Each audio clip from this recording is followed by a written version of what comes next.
So basically all I want to do is I want to just cover everything to do with understanding fat loss. Obviously I've been doing this for quite a long time. So 18 years I've been trying to help people lose fat. And basically in this presentation, what I'm going to do is I'm going to try and cover everything I've learned, because on paper, fat loss is pretty simple, but the application is where it gets difficult, because everyone is very different and everyone has different understanding of food and everyone has different triggers around food. And what I want to do is try and cover everything in this presentation of what might be stopping you from losing body fat, or just to help you just lock into that next level. So that's what we're going to try and cover in the next hour. So let's get started. So the first thing I want to talk to you about is not the tables of content. 5 reasons why people don't lose fat. Okay, so the biggest one I find with people is a knowledge gap. So what people do is they have a brief understanding of nutrition, and then they try and apply that, and usually it's what they've learned from their parents or what they've learned from like early age.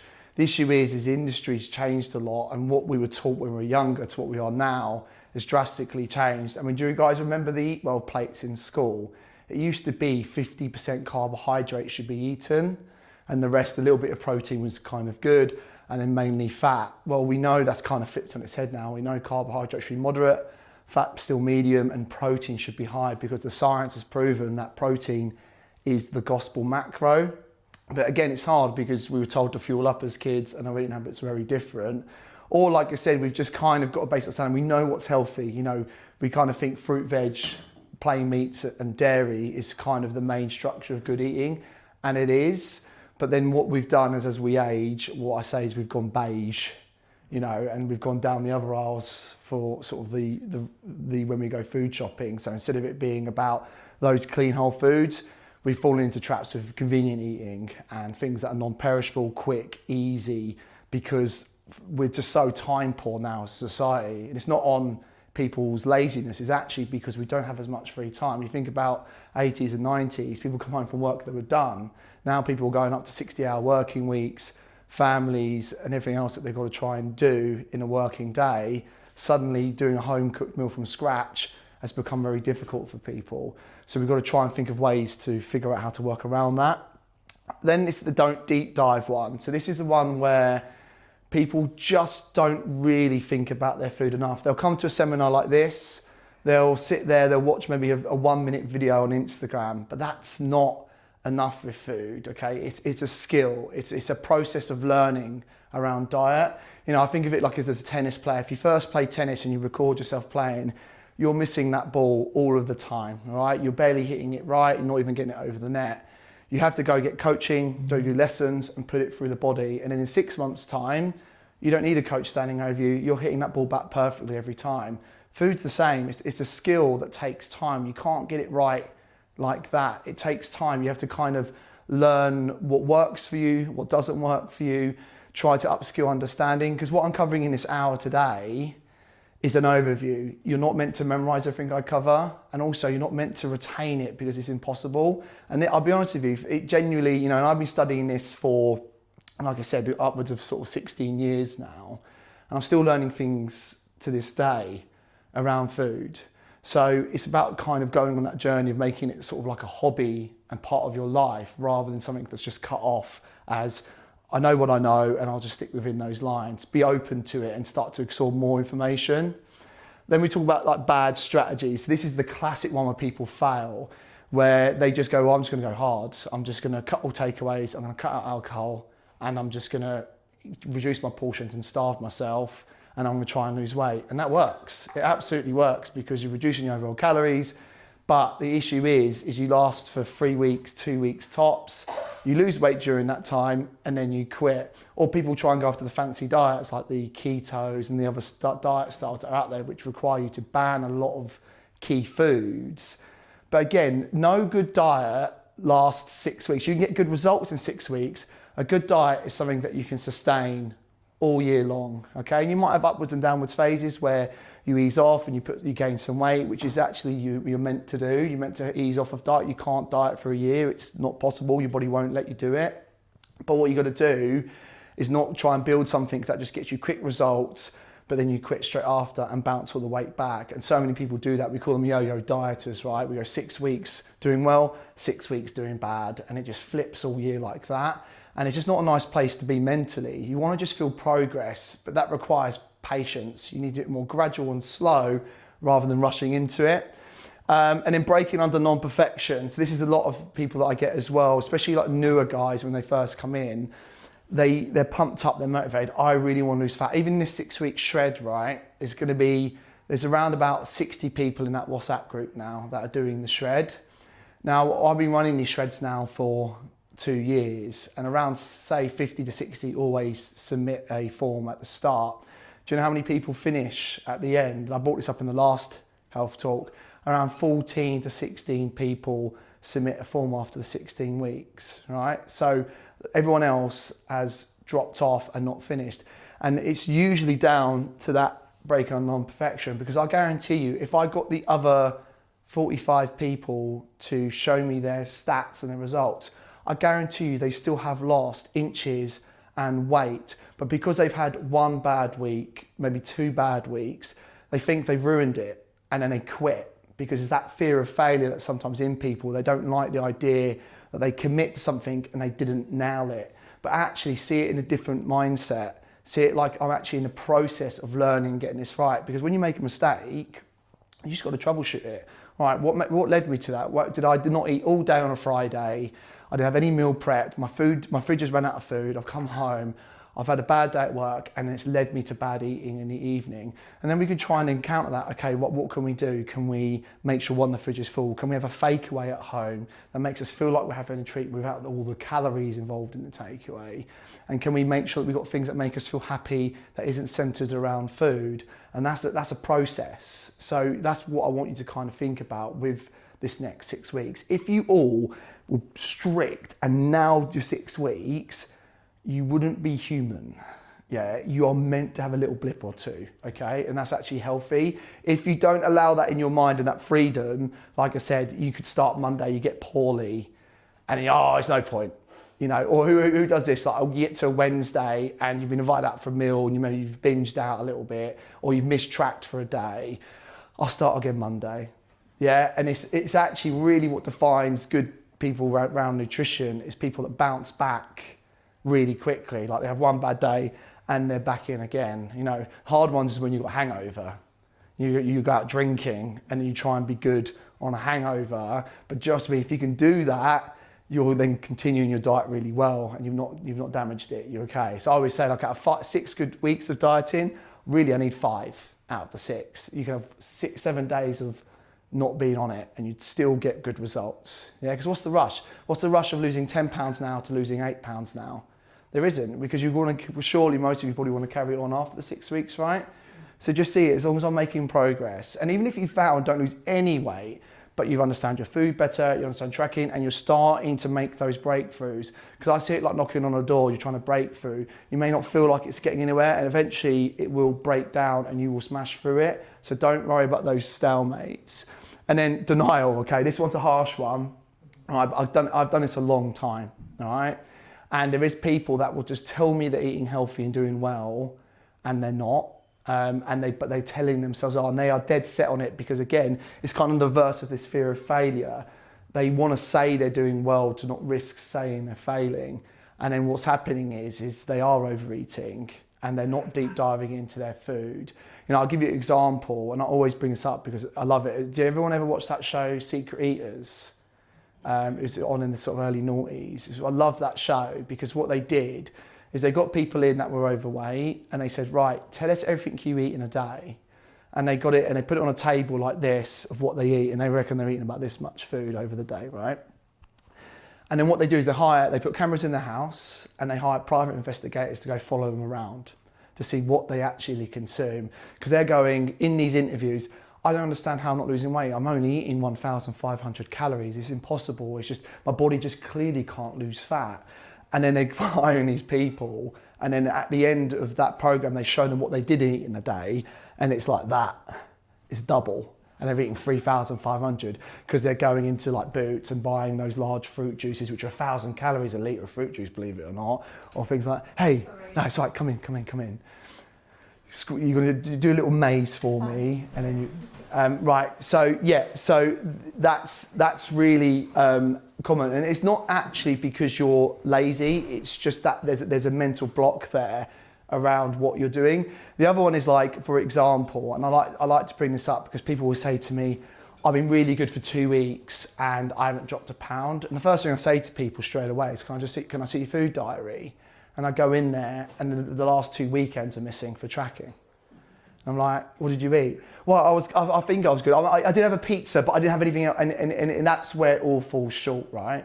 Because what we're saying is you're telling us you're doing the advice you've been given, but really you're not. And that's actually okay, trust me. The key is to let that go and just go, right, I'm open to errors and mistake, and I've got to be really honest with myself. Let me just turn off my work WhatsApp messages.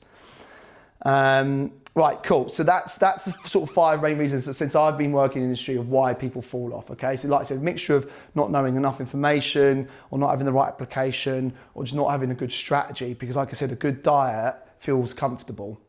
Yeah, it should feel easy, it shouldn't feel hard. If you feel like you're suffering, you're tired, you're fatigued, you feel like shit, that's a bad diet, yeah? You shouldn't be suffering, and people have that mindset, they think they have to suffer in order to achieve something great. You do not if you apply your mind to it. And that's why I talk about the thing about the deep dive thing in there as well, is don't just scratch over the surface and go, next week I'm just gonna be good, I'm just gonna cut out all my foods and I'm just gonna eat healthy, because that isn't necessarily the way. You've got to think, do I need to meal prep? What about my meal timing? All this stuff we're going to cover today. It's all about those tiny strategies that will make it last. And like I said, then when you fail, like we said before, troubleshooting and fixing it. So information overload, right? So this is the one that I didn't mention. The other one is that some people actually think they know more than they have good knowledge, but the issue is it's so fast that they're actually going off in the wrong directions, yeah? And the truth is, and I've been in this for a long time, me and Matt have always had the same approach. We have a scientific approach with food.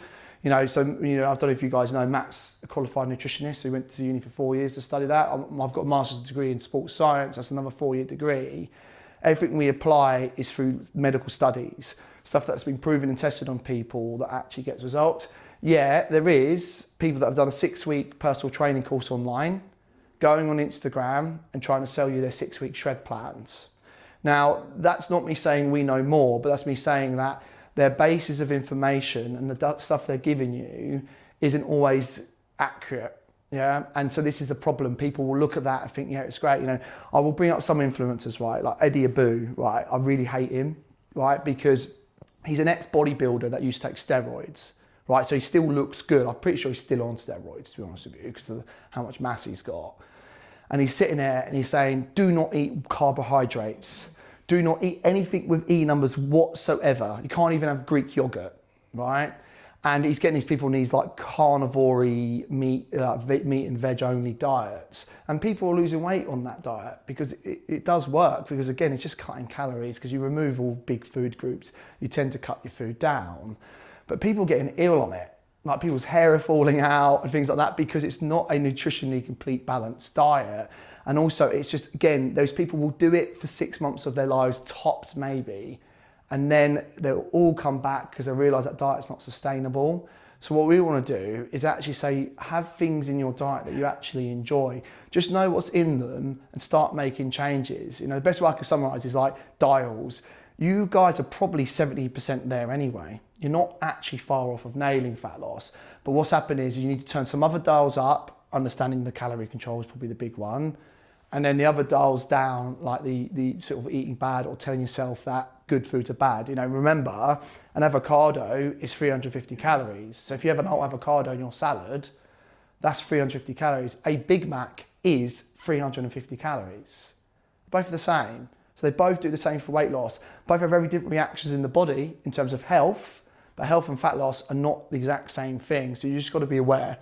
So what I try and do is we're just going to try and keep it really simple for you today. And I'm just going to tell you the sort of the facts of things that you need to know. So I kind of covered that in the last slide, but you really want to make sure that this diet you're building over the next 6 weeks isn't just a crash, I'm going to shred hard for 6 weeks. Build it slightly differently in the mindset. It's something that I'm going to try and build that I can carry over, okay? So like I said, if you get into 2 weeks in and you're dipping and you're feeling tired and then your training's starting to suffer, then the diet's slightly wrong, and then you just come talk to me, and then we'll talk about it. Normally it's because you just dropped way too low on calories. You don't have to do that to lose consistent fat, trust me, okay?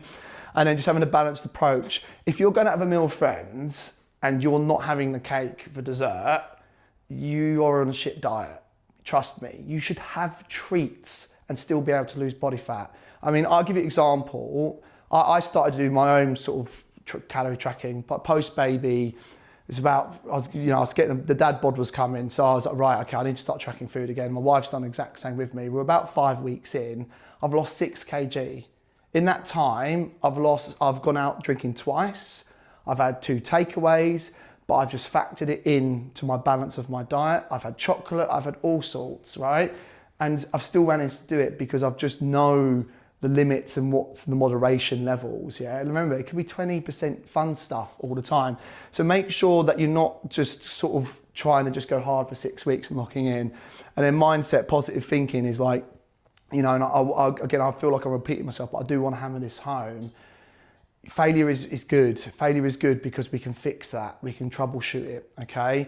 And then also what you want to think about is, believing that you can do it. Because some people might have been stuck for a while on losing body fat. They might feel like they've hit a sticking point for ages, and they probably have now started to tell themselves, I just can't.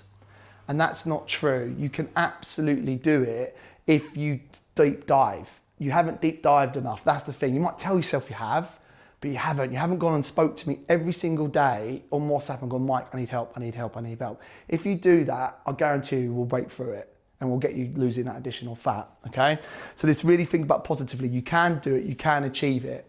So, right, let's do the overall stuff. Most of you that know me or have done inductions with me and things like that, I've covered this ground, so I'm gonna be really brief, okay?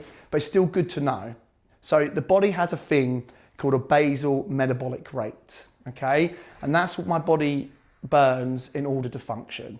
So basically it's cell transfer, essentially, for my blood vessels, for moving around my body, for my heart to be pumping, my brain sending neural responses to my vocal cord to produce noise. Everything that's going on right now is energy moving around the body, okay? And that energy amount that my body needs to do all those jobs in a day is called a basal metabolic rate. That's that summary of energy my body needs to keep this thing moving and alive right now. I'm burning calories standing here. I could be laying in a coma and I'm burning calories because my body has to still stay alive. Not as much, but I'm still burning calories, okay? So we call that a basal metabolic rate, okay? It's the baseline of what your body burns. Now, what we need to know is that when we consume our food, they also have units of energy. That's why we have to eat to survive. So when we eat food, that feeds that body's needs to do its jobs, and then I'm able to function as a human, basically. So I just couldn't get confused between my slides. Let me see if it's on here. Okay, right, yeah, cool. So now, in simple terms, this basal metabolic rate sits here, okay? Now, if you notice, it's the majority, sorry, it sits all the way up here, sorry. So the majority of the calories I burn in a day is just from pure function, okay? It's a bit of a myth that like exercise and extra training and all this extra steps, all this stuff, they do burn additional calories, but they're never ever the big number, because we see this a lot in the industry. People try and out-train their diets, right? They go, well, I'm not losing weight, so now I'm gonna ramp up, I'm gonna train 5 days a week instead of 2. And they start to maybe go, I'm gonna now go to 15,000 steps, I'm gonna start running. But you're going down the wrong direction to lose fat. You don't need to ramp up your training, because if you just know your calories in this basal bit and then you control that, you're gonna lose fat. If you just start to ramp up your training, you'll lose a little bit more fat, but it's quite insignificant. You know your watches, right? And they tell you how much you burn in a workout. It might say you burn 400 calories, 600 calories. That's not true. It's not that amount of calories, because your basal is burning the whole time. So that's including what you're currently burning just from functioning. So you're only really getting out of that 400 calories per se, about 100 extra. Yeah, maybe 200 at a push, depending on your body weight, okay? So you think about that, 200 calories. If you go home and that training session has made you a bit more hungry because you're now fatigued, and you go and have a protein bar for 200 calories, it's been cut out. then it's really about what all the rest of the stuff that you eat that will determine the fat loss, yeah? So I will explain this because it's good to know. So you've got basal metabolic rate, which is what your body burns in order to move, okay? And then you've got NEAT, okay? So this is what the body burns in terms of like thermogenic response. So it's like the heat leaving the body, sweating, fidgeting, things like that. That's what your body burns. And it roughly burns about 300-400 calories. Let's do it in maths, all right? So say, for example, my body, right? So my body burns around 3,500, okay? So roughly speaking, and I'm terrible with maths, but my body will burn as at a basal probably around 2.7, okay? Now, fidgeting and moving around and step count for the day, I'll probably get another 300 calories, okay? And then the other one is then exercise, so I'll burn another 200 here, okay? And then another 300 through food digestion. So your body actually burns calories digesting food, and quite a significant amount if you look, but look at those numbers, yeah? So you've got 2.7 just from functioning, 300 from fidgeting and moving around, 200 from my exercise, and then 300 from food digestion, okay? Now that's interesting, right? Because when you start to eat less food, your body has to digest less. So say I start cutting down my diet, well, if I'm eating half the food, I'm only burning 150 calories a day of food. So you know that common myth, you know, like your body goes into starvation mode. That's not true. Your body doesn't go into starvation mode. You know, I go to those third world countries, show me someone who's malnourished and not eating enough, that's fat. You won't find one, yeah? Your body doesn't go into starvation response. It has to eat into its own cells regardless, okay? But what does happen is your thermogenic response to food digestion does reduce because your body doesn't have to burn energy processing food through it, okay? But that's good to know, right? Because now you understand why people say that and why maybe misinformed PTs might say it, okay? So we know, break it down. Now, look, obviously, I'm just gonna look at this, right? This is the one that I really care about, right? If I had a pen that works. I really wanna just go after this basal metabolic rate, and can I get that down?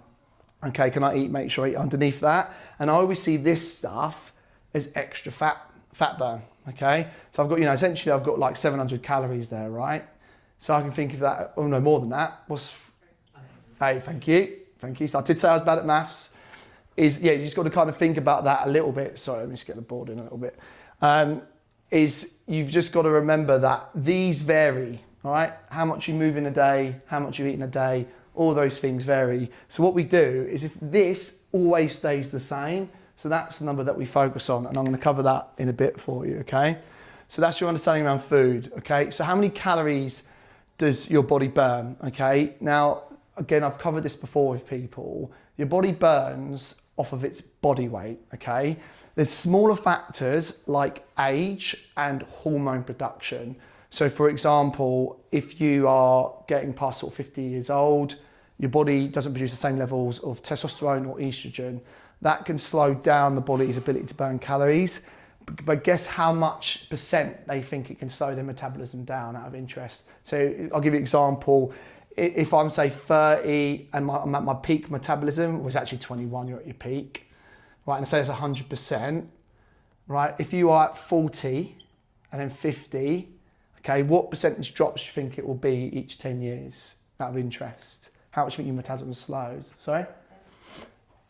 So from the 8 to 30, it drops 10%. You know this stuff, don't you? Yeah, okay. And then no. It's slow. After this period of time, it only goes down in 5%ers, okay? So it's 85%, and then usually, like I said, 80% here, okay? So your metabolism does slow down, and the reason why it does is not just purely on hormone production, it's to do with recovery. So as you age, your body starts becoming efficient at synthesizing protein, okay? And it's to do with that testosterone drop and estrogen drop. What that means is you don't recover as well. So your basal really kind of stays here, but all these things reduce because what happens if you don't recover? You move less, you fidget less, you're way more dormant as a person. So that's why you probably feel like you don't burn as many calories, but realistically, it's still set at a fairly high number. So don't think that your metabolism's trash just because you're getting a little bit older, it doesn't really make a big difference. I'll give you an example. Say right now my body burns 3.5, or when I'm 50, I'll be burning 3. So I've lost 500 calories, but that's it, yeah? And I then have to just adjust my food accordingly to that. That's all I've lost, 500 tops, okay?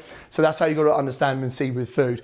Now, with how much your body burns, it's based off of weight as a main hold, okay? So if you put me next to a really big guy that's 20 stone and I'm 16 stone, and I said to you, right, I train 3-4 times a week, he doesn't train at all, and I went to you, who's got a faster metabolism? Most of you would probably say me, right? But it's not. He has a faster metabolism than me, because your weight determines how much you burn. And again, it's to do with the cell transfer. The more mass you have, the more energy your body requires to function that mass. Same reason why a truck has to have a bigger engine and a stronger, more powerful engine than a car, because it's a bigger load to move around and there's way more cell transfer going on a bigger mass body. And also, if you think about it, it makes sense, doesn't it? If you think about it, why is this person 20 stone? Well, it's because they're consuming an energy of, say, 6,000 calories per day. And that's why they're that big. And I'm consuming 3.5. We all have an imaginary number above our head right now of what we're consuming averagely. It'll be based off of your weight.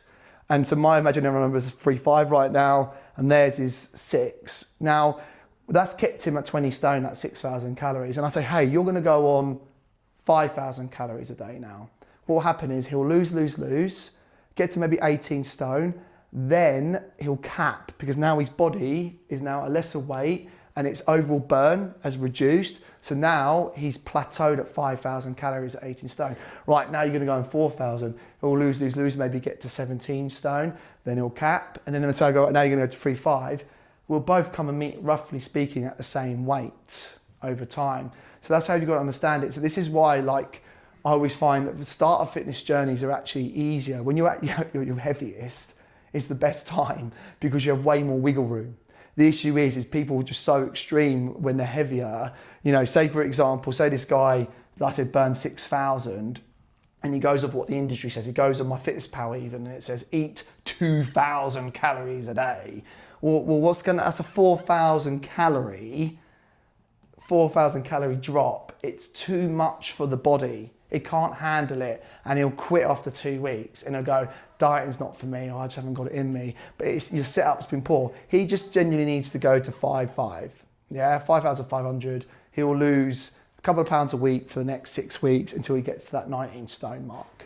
Then he has to drop again, then he has to drop again, and he just does it gradually as he comes down, instead of just creating this crazy stretch what people do and then they just fall off. Now, yeah, so that's how it works in terms of calories. I've got that there. I will send you a pack of how to figure out what your calories are, because MyFitnessPal always undersubscribes, all right? And I've got a theory to why they do it. I mean, I don't actually know, but my theory is because they know, roughly speaking, 40% of its users mistrack, and we're going to cover that in today's presentation. And what I mean by that is they track things less than they are, or they miss foods. So what they do is they put you slightly under, anything you've mistracked is still going to be counted for. Yeah, I prefer you just to know exactly what you're eating, so then you've got the freedom of the diet. Okay, so that's how essentially weight gain and weight loss works. If I eat the same calories my body needs, I'll maintain my weight, okay? And if you've been the same weight for a while, you roughly be speaking doing that. Now, I must say, you probably think, well, I have high days and low days, but it's to do with averages. If I consume 3,000 calories Monday to Friday and then 5,000 calories or 6,000 calories on the weekend, my average is then 3.5. That's why I'm my current weight, yeah? And so that's how it works. It just goes off of averages of what you normally consume, and then you just got ups and downs all the time. But mainly that'll make you retain your weight. Now, if you go and basically overeat, so say I start to consume 4,000 calories, I'm going 500 under my body's need, I'll gain additional body fat. I won't go into it too much now, but those that are interested, when you go over it, your body breaks macros down. So you eat fats, carbs, and protein. What you overeat in fat, it stores as fat. Or you overeat in carbohydrates, it stores as glucose. If it doesn't get used within 48 hours, it then will turn into fat. And then what you overeat in protein turns to poop, okay? That's why we like protein, because even if you're overeating, but it's very high protein, you're storing less additional fat by doing that. You still will gain some fat because you're over calories, but nowhere near if it was a high fat, low protein diet, okay? And then, but with weight loss, it's very different. When you go under, the body goes, right, I need 3,005, Mike, but you've given me 3,000. I need those 500 calories to keep my cells working. So what the body does, it goes, right, I have to search within my own system. So then what it does is it goes, right, you've got stored fat, which holds calories. I'm going to chip away at that fat and I'm going to convert it into the energy for the requirement of that day. I'm also going to go after stored glucose in the blood and use some of that. And I'm also going to go after some of the stored protein that's in the muscle. Now, the body as a ratio goes 70% fat, around 20% of its carb, and around 10% of its protein. But there is a problem where some people's body types do tend to go after glucose a little bit more than it should. And that usually comes from if you have poor insulin response, so your body's insulin isn't bringing your blood sugars down enough, or you're having just way too high carb of a diet. So if your diet is over 50% carbohydrates, you're not going to lose fat as rapidly. You still will lose fat, but not as rapidly if you're on a diet that's, and by the way, a lot of people are over 50% carbohydrates that I work with, that when they first start dieting. So you have to get under that 50% bracket so that you don't slow down your fat loss. Does that make sense? Okay. Right, cool. So let's now dive into some other bits. Okay. So understanding the macros, which I just covered. Okay. Carbs, everyone here, because this is not school now, you guys know what carbohydrates are, right? Yeah, you know roughly what they are. Remember, there's different types of carbs. There's simple and complex carbs, okay? And then we have a thing what I call is fibrous carbs, which is vegetables. Vegetables and fruit are carbohydrates. Remember that, okay? They're good carbohydrates and you must have them in your diet, but they are adding to that 50% total, so you have to be semi-aware of that. And then obviously you've got the starchy carbs, which is like your pastas, wheats and grains and breads, okay? That has quite a negative response on your blood sugar levels. And then you've got fat, okay? And then you've got protein, which is also your meats and dairy, and then fats obviously in oils and things like that. So why are macros important? So I've already explained to you how to lose fat, okay? You put your body into a deficit, okay? And then you will lose body fat because your body has to eat into its own stored fat in order to do it, all right? But the thing is it's not that simple on paper, because if you all start tracking your food now and do it, you will lose weight. But how long can you last? Because again, if you start to feel rubbish, tired, or cheat on your diet, then there's something going wrong. And it's usually because you haven't got your macros in check, okay? And this is why they're important, because they deal with all these things. So first thing, they massively affect hunger. Okay, so for example, a high protein, moderate fat, moderate carb diet will give you balance. If I go a high carb diet, you get a thing called blood sugar that comes up. The body then has to release insulin to bring that down because your body can't handle high blood sugars. What you get is that crash, right? That low blood sugar level then tells your brain to bring your blood sugar levels up. So then it makes you crave sugary, carbohydrate-based foods, okay? So if you're going porridge in the morning, toast in the morning, sandwich for lunch, cereal bar for a snack, and then pasta for dinner, your blood sugar levels are going like this, okay? And that is very, very tough to maintain diet control when you're getting those crashes, because it's gonna make your cravings go through the roof, okay? So you've got to try to make sure that you introduce more protein into the diet, because what protein does, even in the presence of carbs, say for example, this is your diet, and this is your blood sugars, right? Ooh, we don't like that, okay? But if I then have some carbohydrates in the morning, but I give it with the presence of protein, this is what happens instead, okay? And it levels out, okay? And it means that you don't get those high crashes and you don't get those hunger, right? Appetite, okay, is another one that's affected by it, because it's actually to do with more of the nutrients in the food. You know, the thing is, like, people like fat was demonized in the 90s and noughties as like low fat diets, right? But what we've learned, and what's been learned over the last 30 years, is fat is so important for hormone production. You need fats in your diet. And if you don't have it, your body will really start to feel depleted. And again, it will make you hungry. So again, finding the balance of the foods will make you feel better within the diet. Energy is another massive one. So the people then will flip the other way. They'll go zero carb, okay? Well, your body runs glucose as its main energy source. So if you just cut your carbs, because I've said be careful with carbs, and you've just got, instead of going moderation and just bringing it down 10, 20%, and you've gone, no, I'm gonna go 10% carbs, you will get bad energy. You will just have no fuel in your body. You know, when you weight train, those that have got strength goals in here, you have to use glucose in order to tear muscle fiber. That's how it works. Your body uses ATP, creatine, and glucose. Without glucose, you can't lift heavy.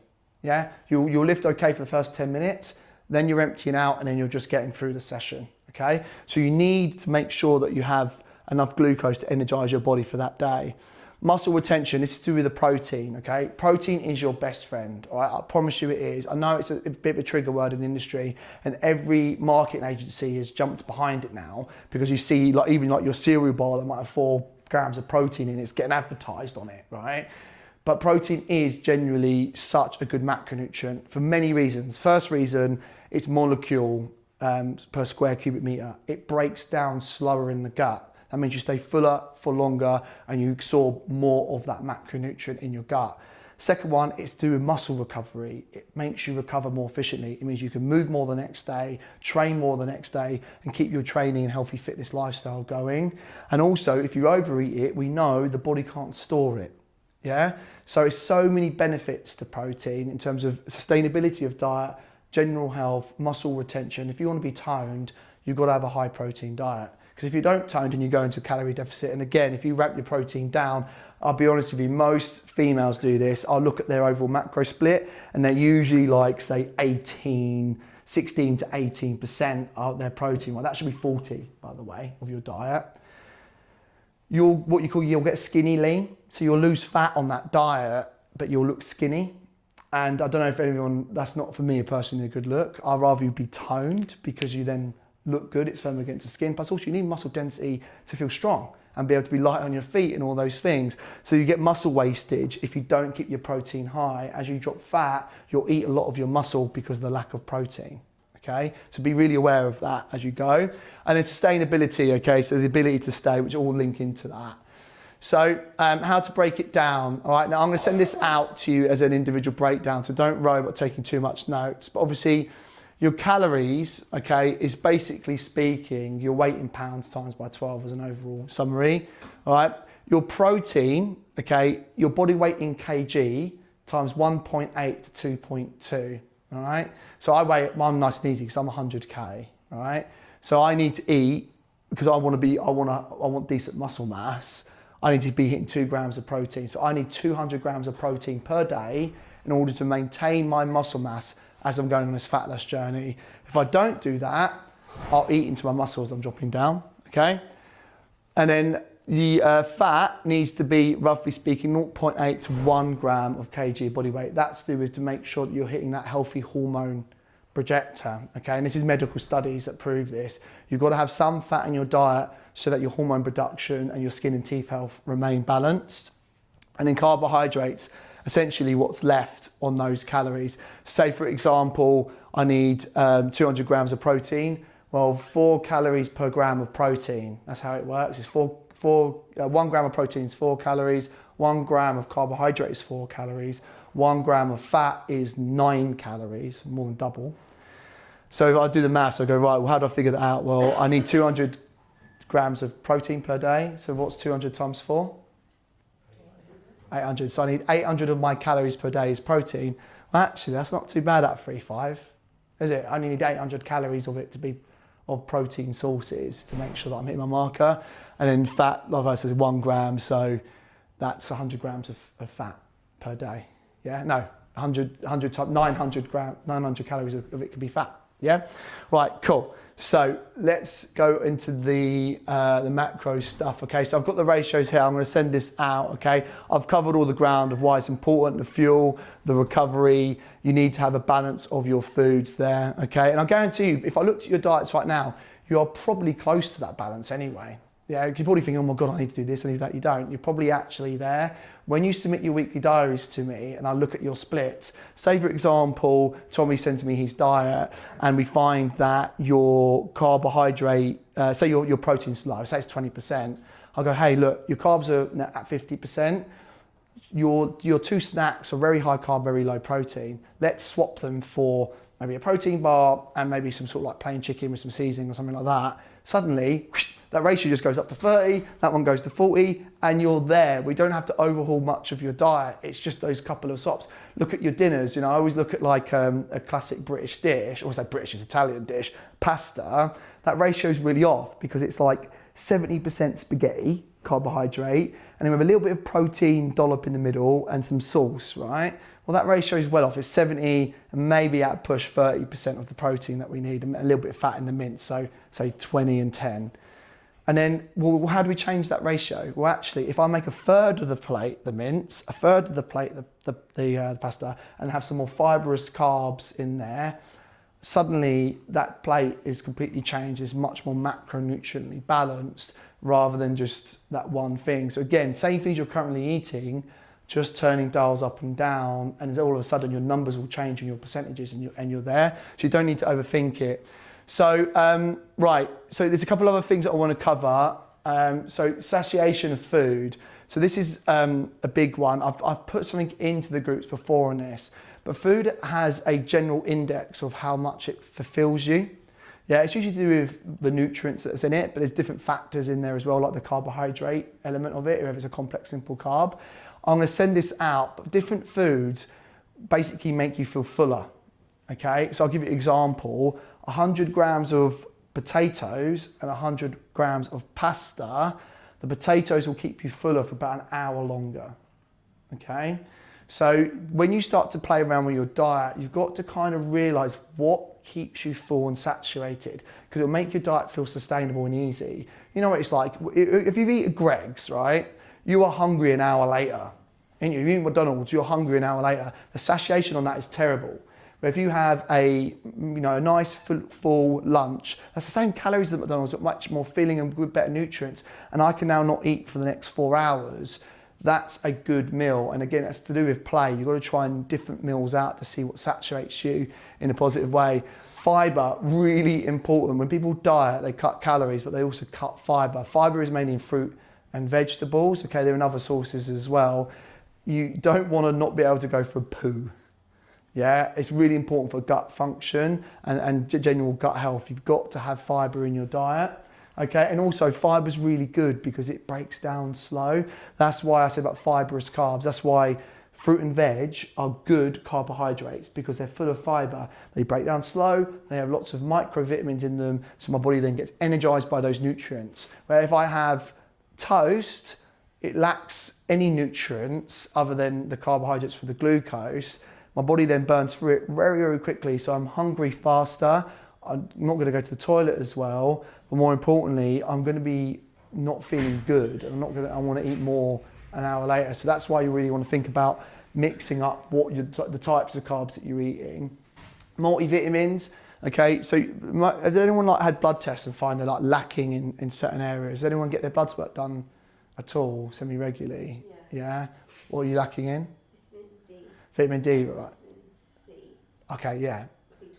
B12. So I can't remember last time I've had a blood test where it said I've not had something just slightly low, and then I'll go the next time and then it's okay, and that's because of my diet, right? Whatever I'm eating is currently affecting my body's balance of what it needs, and it can massively affect energy levels. We know magnesium and iron massively affect energy, and if you have a low sort of red meat diet, it's very hard to get iron in there. So then you might have to think about taking things like supplements to keep your energy levels up, or you need to make sure your diet is covering some good bases of multivits. Now, I'll give you an example. When we're on this fat loss journey, focus on the calorie deficit and then focus on getting the macros so it works for you.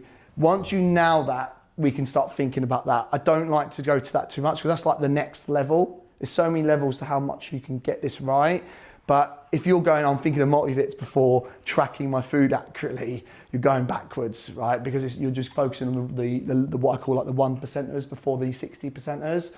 Trans fats, okay, so that's obviously the things that you have in the takeaways. They have a very negative effect on your energy system itself, right? It really makes you drop down because your body really finds it hard to break down trans fats. So all the blood rushes to the stomach and it really can deplete you. Hence why, if you was doing, those that do Nuke Fit and stuff here, if you had a pizza takeaway the night before an event, you are going to have a weaker performance the next day because your body is still not broken down all that trans fats from the pizza. Where if I had a clean spaghetti dish or a clean pasta dish with loads of vegetables and meat, I'm fueled, my body's burnt through that efficient energy and I'm storing it, I'm ready to go, right? So just be aware of trans fats and then artificial foods, okay? So I will cover that quickly. So artificial foods, so I get asked this question a lot, right? And this is where people just get, again, a bit lost on this fat loss journey. It's always going to come back to the calorie deficit, always, all right? But people then start to get worried about eating artificial foods because what happens is they try and cut calories by then going after diet foods, you know, diet yogurt, diet this, sugar-free that, right? Now, you can do that, all right? Now, what does artificial sweeteners and things do to the body is the question, right? It's an absolute myth that they're cancerous, okay? You've probably seen the studies, right? So they're called thermogenics, right? So for example, your phone is a type 1 thermogenic. Your phone is as cancerous as a sugar-free drink, okay?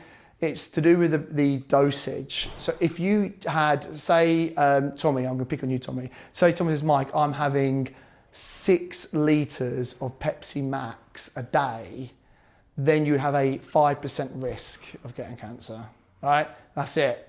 And that's the top end. If you're under that limit, you've got no % chance. There's no studies that prove it. They did it on rats and they gave rats literally 8 times its body weight in aspartame and then they found they got cancer.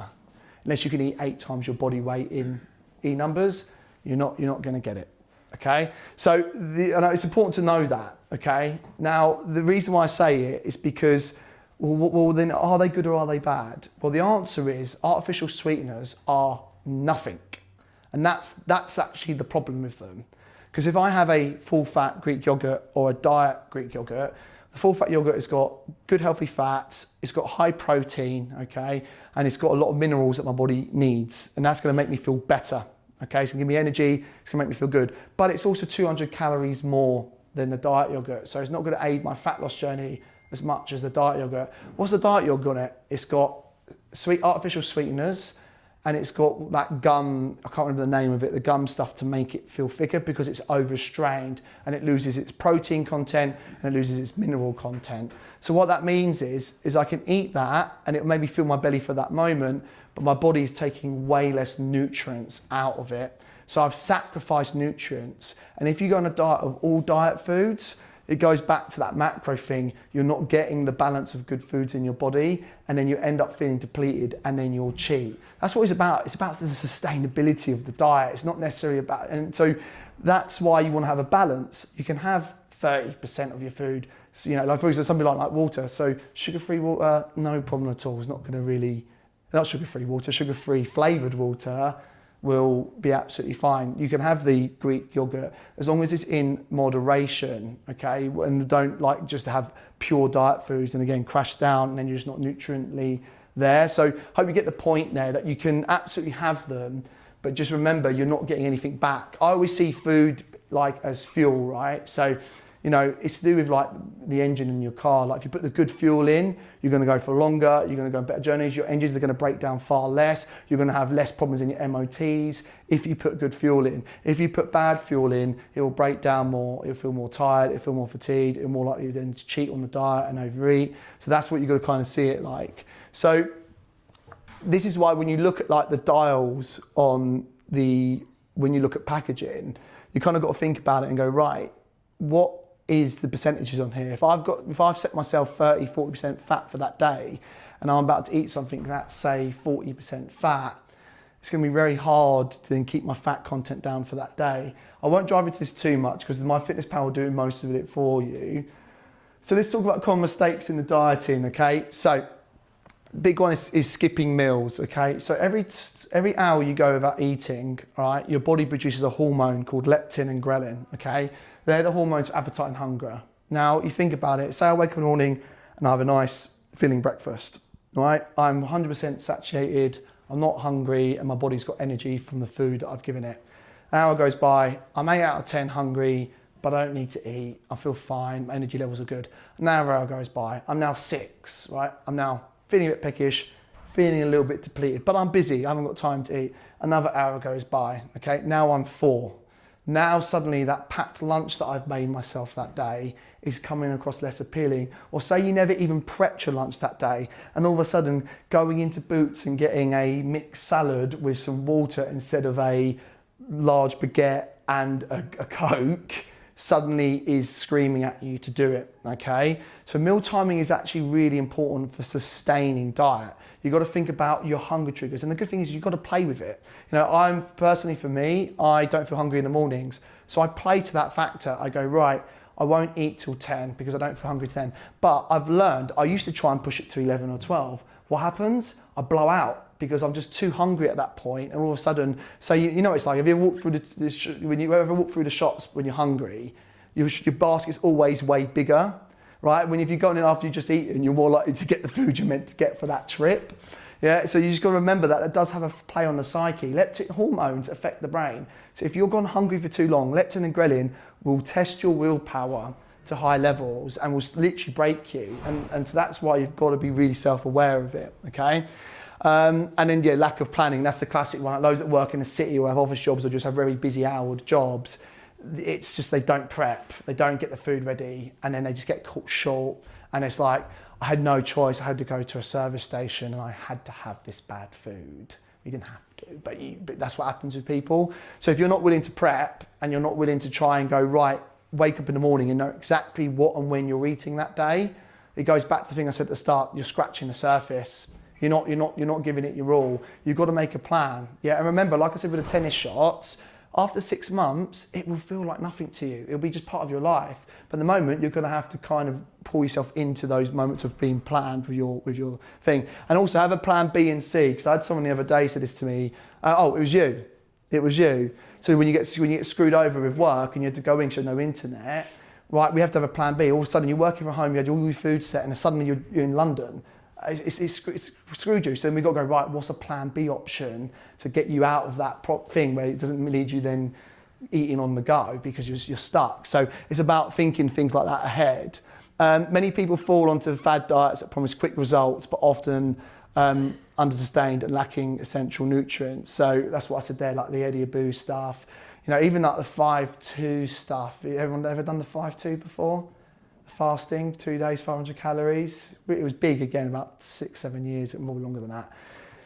The woman that wrote the book on 5-2 is now bald, right? Completely true. She lost all her hair because of the lack of nutrients she was getting in her diet. Ozempic, right?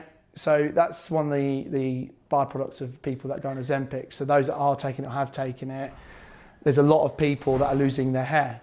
Right, and I don't know if you've seen, I saw it in Sawbridge page, there's a hairdressers now doing Ozempic haircuts for people that are losing their hair on it, right? So completely true, because they lack of nutrients in their diet, because it has that effect on the body, yeah? Because, you know, I won't dive into Ozempic too much, because I actually think it's a good drug, and I think it plays its role, but it needs to come with education, because if you are doing it, essentially Ozempic is, without being too blunt with it, anorexia in a bottle, because what it does is it turns off that leptin and ghrelin that we mentioned. So what that means is you feel fuller, saturated quicker, and you don't feel hungry in between. But the issue with that is if that makes you then eat 500 calories a day, and I've already said your body needs at least 1.5 grams of protein, it needs this amount of fat, it needs this amount of microvitamins. 500 calories is never going to cover that ground, especially when you're heavier. So that stretch is even bigger. If you're lighter, it'll have less of an impact on you because your body's nutritional needs for your mass of body weight is less. And so what happens is your body crashes out hard on it and people get sick and they get bad gut function and everything else. Where if you're smart with it and you go, right, I better go to 1002 and I need to make sure everything I'm eating is clean and nutritionally complete and I've got that, then you can do it absolutely and lose weight healthily. But that's the problem with that stuff. So I wanted just to let you know. All right, neglecting your core 4. So you guys remember I talked about this, inductions. I don't know if you remember, you probably don't remember doing, I probably didn't even do induction when we started. So this is sleep, water, food quality density, which we're covering today, and exercise and movement, all right? So like I said before, when you go into a deficit, right? Now again, I'm gonna go off of me because it's easy. So say I'm 3.5, right? So say I want to go to 2.7. Yeah, I'm going to go a little bit more than 500 under. right? Now, this gap creates a thing called stress, okay? So when I go under, my body doesn't like not getting the fuel automatically from the energy I put in. It doesn't like having to search within its own system, because guess what? To do that, it requires more energy. My body has to work hard to chip away at the fat and the carbohydrates to do that energy assumption. And it creates a thing called stress, okay? Now, what people do stupidly, and they go to like here, all right? And they create a bigger stress gap. Now that is like, you know, the best analogy is just like a ruler, right? If I'm like that, I can hold it all day. If I'm like that, guess what? It's gonna snap, I'm gonna break, yeah? So you gotta think of it like this. Now I want to take out even this. I don't wanna feel like I'm dieting, or I don't, dieting's a bit of a trigger word, but I don't wanna feel like I'm depleted or low energy. So I have to find things that give me energy from other means, all right? So that is drinking 2 to 3 litres of water a day consistently, okay? That is making sure that I'm getting adequate sleep so I don't feel fatigued and my body can repair and recover and feel good the next day. And I need to make sure that my food density is good so I'm not malnourished in that 500 calorie deficit, which is a higher risk, right, because I'm under. But I've got to make sure that that's energizing me. And then obviously exercise and movement for different reasons. Exercise gives you energy, makes you fitter, lighter on your feet. Also, there's another effect that exercise has. You know, there's a weird correlation, right? Because technically speaking, if you guys said I need to lose body fat, you know, people straight away go, I need to join a gym, right? But that's technically actually not right on paper. What you need to do is control your food. That's how you lose fat. Exercise has nothing to do with it. But why does so many people join gyms in order to lose body fat? It's because of the effect the exercise has on the psyche, all right? So you think about it, when you eat food, we, especially in this modern age, we are creatures of dopamine. We need that happy hormone in our life to make us feel good. And the issue is we get less time with our family than we have, we're on the rush. So what's the quickest, easiest, most convenient dopamine hit we can get? It's food, isn't it? Right, we can use those as our triggers. So the issues with that is in the same with alcohol. Alcohol is a massive dopamine releaser. So that's why people turn to it, right? So I need to find other ways to trade out that dopamine. If I'm going to be eating healthier, how do I trade out dopamine? Well, exercise is a great dopamine releaser, okay? It gives you happy hormones and will definitely help you curb the craving. Because when you're low dopamine, you tend to seek food. If you then that night, instead of, say you're really hungry or say you're feeling like you want to eat something bad and you go do a workout, all of a sudden you're not feeling like you need to as much, right? Has anyone ever felt that before after workout? You don't feel like you need to have a blowout as much. So that's why exercise is so good, because it makes people make better choices around the food. And also the psychological, I'm putting the work in here, I'm coming in, I'm sweating, I'm suffering with a coach. It makes you then want to make better choices as well. Is that there's two effects that happen with it. So core 4 really important. And then high carb, low fiber diets lead to erratic blood levels. I covered that earlier, right? So those up and down blood sugar drops. And then it just makes you just really feel like you feel fucked all the time, basically, excuse my language. Let's look at this. So the healthy diets and stuff like that. So the reason why I wanted to show you this, right, is, so has anyone followed like a strict diet program that's not calorie control? Right. Has anyone done any? What have you done? Paleo. What's that one? Oh, all clean foods. Yeah, it has to be out of the earth. Yeah. Okay. Right. Cool. Right. So I'll give you an example. Right. So say this is your diet. Okay. So we know it's protein. Okay. Carbs and fat. Okay. Right. Now, say for example, you say for easy numbers, say 1,000 calories on each you're eating per day. Right. Currently. All right, so that comes to 3,000, but my weight loss calories is 2,500, yeah? So when you go on a diet type, all you're doing is, right, so say like, for example, paleo, so you're cutting out essentially sugars, right? Sorry? We didn't have meat either. Oh, is it, okay, right, cool. So what you're doing is you're going, right, I'm gonna cut a big chunk of that because a lot of it is that, so that's gonna reduce that down to 600. Carbohydrates, I'm not going to have any refined carbs, just the fruit and veggies, so that'd be the fruit and veggie bit. That gets cut out, that's another, say, 400 calories, yeah? And then fat, there'd probably be barely any fat because of the blow process, so we're probably cutting a big chunk of that out, right? So that maybe go down to 400, all right? So the reason why you lost weight is 600, 400, you've gone to 1,400 on that diet without even realizing it, because all you've done is you've cut out food groups on your macro plate. Remember, these all hold calories, 9 calories per gram, yeah, 4 calories per gram, 4 calories per gram, and that's why you have lost. Do you lose weight on the diet? Yeah, I lost like 11 pounds in 3 weeks. Yeah. Did it? And how long do you keep going? Oh, it was only for 3 weeks. Yeah, there you go.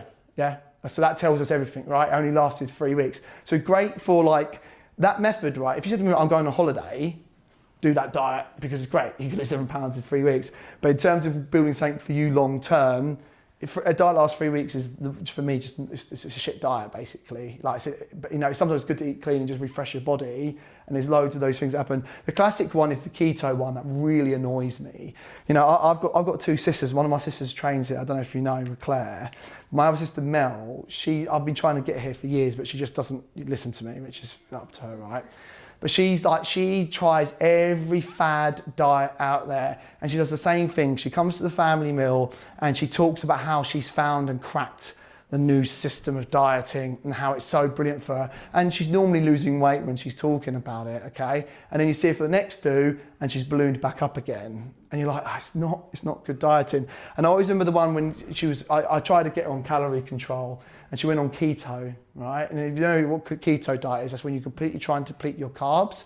And the science is that if you have no presence of glucose in your body has to use fat as an energy source. So the idea is that diet will make you burn more fat. And it probably does, but again, we're talking like 10%. Say I go into ketosis, instead of burning 3,500 as my basal, I might burn 3,700. But is it worth those extra 200 calories? I always say to people, people are so avoidant of tracking calories. Yet my sister Mel was ketosis, and you know, Ellis didn't he? Do you remember when Ellis did it as a trial? You have to pee on a stick every day.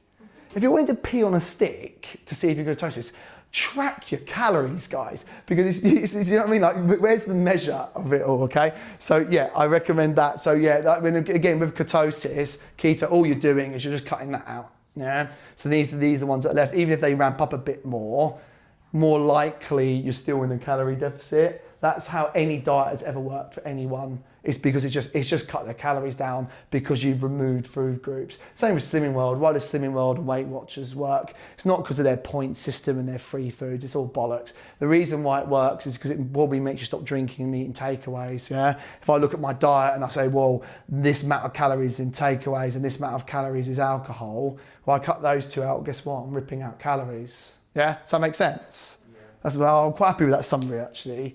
So I'm going to give it to you. Right. So. Look, I'm not too much longer, guys, because I know I drone on a bit. But all right, so methods that work in fat loss, but don't actually won't work if you don't track your calories. You know, this is usually like people like my mum and things like that. That again will refuse to listen to the science and the advice, and they'll just do anything but around the thing that actually works to try and make change. The classic one is portion control, and I do get this. Usually people in their 40s and 50s, I have to say. I just reduce the size of how much of the foods that I'm eating. Well, that does work, right? Of course, like you said, if we look at your overall plate and all of a sudden we're almost like shrinking that down, aren't we? So that's a slightly different method, right? Now, the issue is with that is you still don't know if you're in a calorie deficit. Yeah, it's hope and guesswork. I hope I'm in a deficit. I hope that I lose weight. You go on the scales that week and you're 2 pounds up. What? And there's nothing we can do about it because we don't know what your calories were that week because you might have had less portion sizes, but the calorie density of those foods was still hitting 3,000 because you can reduce size of things, but you have to think about calorie density of things. You know, like I said before, you know, like a Mars bar is that big and it's like 300 calories and it's about this much of a thing. Or I could have like vegetables and a bit of chicken breast and it's this much portion size. Well, look at the density. That is way more, but the same calories or less. And that's just that little element, right? So the density of the calories that you're eating really matter. That's why personally for me, getting off of my own personal triggers, I'm a big eater. I like feeling full. So I actually would rather try and have a more padded dinner with less calorie dense food. That's why I like adding fruit and veg to everything I eat, just so I can feel full. because I don't like the feeling of eating low portions. You might be different to me. You might be actually quite okay for small portions, but you want some more richness. That's fine. As long as you're in your calories, you're winning, because that's what I mean. Everyone's different. It doesn't have to be the same method for everyone, okay? Right, cutting foods. I did it there again. I'm going to cut out takeaways and drinking. That'll work to a point, but again, remember we said about that downward spiral. Say I cut down my drinking alcohol, and say I normally would consume, say, 500 to 1,000 calories of takeaways and alcohol a week. But then what happens is you'll lose, and say you get like you're 16 stone, and then you get to 15. Well, now you've cut the drinking alcohol, but now you're stuck because you've cut out the 500 calories, but you're not tracking it, and now you can't lose any more because that one thing you've removed has done its first job. Now you want to keep going because your basal's come down. So that's why you have to track, because then you know that you can make adjustments. Stop socializing. 6 week shred. I'm not going out once. I'm not doing anything. Why? If you know your calories, you can do it. I'll give you an example. I mean, I'm quite lucky because I've got a higher basal because I'm obviously heavy. But you go out for a meal and a burger and chips is 1,200 calories, right? Well, most of you here, your basal will be higher than that. So you have like a very light lunch, like 200 calories of porridge and maybe a fruit salad for lunch, something like that, just to keep it down, and loads of water so you feel full. You can go over that burger and chips and you've already hit 1.8 for that day and you'll still lose weight. And you've had the takeaway, right? So that's why you've got to just really think, do I need to just stop doing anything? The issue is people, and I know it happens in this room and it happens with me, you go to a buffet and it's very hard to have one plate, isn't it? Because, and it's mental triggers, it's all the time. Like, I was a uni student for 4 years, and I was living off of a penance, right? I was like charity shop closed, the full works, right? And everything I can get my hands on for free and that, or cheap things or discounted foods, I was doing it to get through my uni degree, right? And it's still a little bit in me now. So if there's a free buffet or there's unlimited drinks in something, I'm walking out with 7 plates and 10 pints, and it's hard to break through that's instilled in you. But again, when you're in a period of locking in, you just got to go, can I control it? Okay. Right, sweet. And switching to health foods. So like that diet's a good example. The paleo one is like, again, it will work, but like I said before, an avocado is the same calories as a Big Mac. A banana is 130 calories. If you still eat 20 of those a day, you're still going to gain weight. Okay, right. So how do we, pro tips, planning ahead, okay? Set meal plans out and fix your food shop around it, okay? So how often, put your hands up if you food shop once a week. I like to think you do. And twice a week? Okay, right. How does your fruit and veg stay fresh? Because most fruit and veg last 5 days. Or do you just not eat fruit and veg until you get a new top up? Yeah, thank you. So you got to try and get 2 food shops in, because it's the only way you're going to stick to that first 4 hours of the supermarket, the fresh fruit and veg which we need. This is why I personally, we do a Sunday delivery on Tesco, and on a Thursday, Friday, I always go out to Lidl's or Aldi, and I'll get the weekend meals in. I don't go when I'm hungry. I'll get my weekend meals in, and I know then what we're eating for the next 3-4 days. Because weirdly, Monday, most people, if I took their diets Monday to Thursday, maybe even Monday to Friday, they'll probably lose weight. But it's the weekend, isn't it? It's the weekend, it's the socialising, it's the lack of food in the fridge, it's all these things that lead to that. There's a slide on it in a bit, which I'll show you. Portion control, okay, start to learn control and eating habits.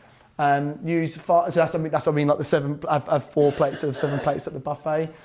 Use fasting as a tool. So again, it's a bit contradictory because I'm giving you counter advice here. Don't go too long without eating because you'll be ravenous and you'll end up cheating on it. Use fasting as a tool it's against its own thing, right? But it depends. I use it off the sleep thing. I wake up, I'm not hungry. If I can get to 10 and then I'm not triggering and eating bad for the rest of the day, that fasting's worked for me. If you're going all the way to 1 o'clock, but then you're cramming big calories in, pointless, yeah? But fasting can be a good tool. You know what it's like? Most people diet well when they're busy, when you're at work and you're rammed, and you've already had a really good day. But then at the end of that, when you then get time to yourself, we call them boredom eating, don't we? When we've got too much time on our hands, it's usually our days off, and you graze, don't you? So you just got to be really aware of it. And then mindful eating. So it sounds really silly, but like genuinely, like I see people eating their cars, and then you're not connecting with the food. You're just shoving it in quick and easy, and that way you don't really feel like you're very saturated from it. There's a bit of science behind that. It's psychological more than anything else. But by sitting down, eating your meal, chewing it slowly, looking at your meal as you're eating it, rather than watching TV and going like that, there's something that's more filling. There's been lots of studies on that, but I don't back that science up. At least I'm not going to go into it too much, but there is something behind it. Right, eating regularly. So don't make your eating windows too long, unless it's your fasting period, but everything else should be fairly regular. Find foods that have high mass for good return of calories. Like I said, fruit and veg are very good mass returns. Yeah, like I said before, if I put a McDonald's diet, say, I said I'm gonna eat 3,000 calories of McDonald's. And by the way, say 2.5 for my deficit. By the way, if I do that, I'll still lose fat because my body's still not getting my need. So I have to eat every part of those calories. Even if it's bad calories, it doesn't matter. I still have to use that energy from my body. So I'll still lose fat. That's how much food I'm eating at 2.5 if it was McDonald's, right? And if I had it in like plain meats, veg, and that, like sort of paleo or more of a, what's the other one called? It's just all natural food. It'll be like that much food, okay? So that's the difference between like a high fat diet with lack of nutrients, and that's a 2,005 calorie diet. You can see it's just way more food. You can almost eat double the food for the calorie density. So just really think about what food's giving you a good return on calories. I will give another bit of advice on that. It's just come to me, like my wife does this, is they're scared then to eat anything with calorie density, all right? Because you've been told calories low, calories low, calories. That's not the way neither, all right? Because you need some density of calories. One, because you need to actually hit your marker that day. But if you're eating 100 calorie hits, you're never going to be full. So, and also I do it with satiation.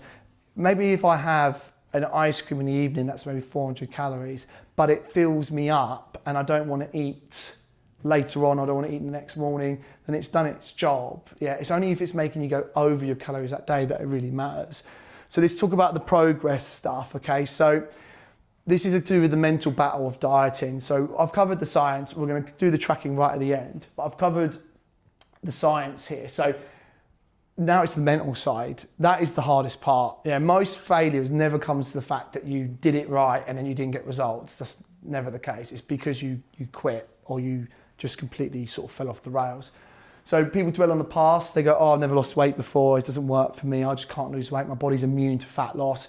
Well, unless you are an alien, your body isn't immune to fat loss. The only things, right, and I've done this for 18 years and I've helped so many people, and there's always a handful of people that seem to be following everything I say, but they're still not getting results, all right?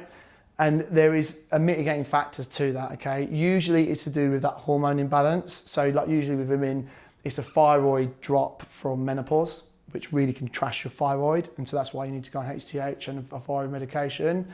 Or you're just lying to yourself, okay? I know that sounds really harsh, but usually this one of the two, yeah? And I'll give you an example. In the 18 years I've done this, and I've been helping lots of people, probably over 1,000, maybe even 2,000 people since I've been doing this type of stuff. People that have said to me out of that lot, like I think that I've been tracking my calories, but I'm not losing. And I've been exactly on the numbers you tell me, and I'm dropping around about, say, a couple hundred at a push. The other lot have just done it and it's worked. I've sent people go see a doctor, go get checked to see if it's his thyroid, okay? Out of hundreds of people, only 2 people have ever come back and it was thyroid. Yeah? And the reason why I say that is because people sort of will jump on that idea that I think my thyroid's broken, my metabolism's broken, but it's very unlikely. I think thyroid issues affect 2% of the UK population. So there is a chance, but it's quite low. Yeah. Being afraid of failing and fucking up, we've covered that. Thinking you might know more than you do. I do get a couple of people like smart asses and they just go, you said only 500 calories, but I'm going to go 1,500 under. All right, well, I'll see you in 3 weeks when you fall off, because that's what will happen.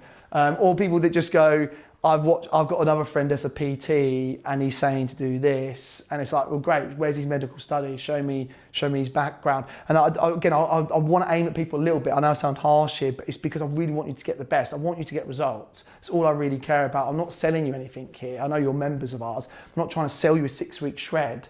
I'm not trying to do that stuff. I'm trying to say, listen to the science, listen to the facts. And yeah, just don't get lost in things that don't matter, you know.